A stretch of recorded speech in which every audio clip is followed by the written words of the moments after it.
Alright, when you receive your unit and open the box, you'll find the directions, the installation directions, and also warranty card to be sent back to Satic. There'll be a note on there telling you that for shipping, the mounting brackets are put on backwards. So the first thing you're going to want to do in preparation for mounting is turn the unit around and swap these mounting brackets.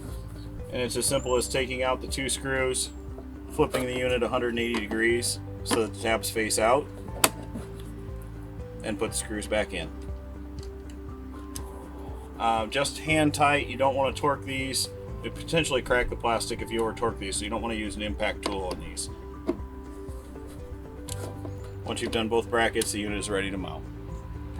Once you've determined what your mounting location is going to be, and you flip the mounting brackets around, go ahead and mount the unit securely to the wall.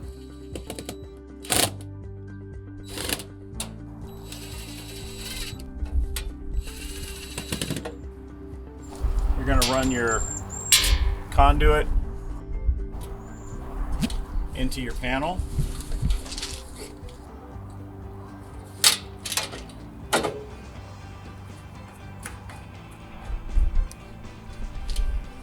Once the conduit's installed, you're going to go ahead and land your wires, your neutral, and your 2 hots.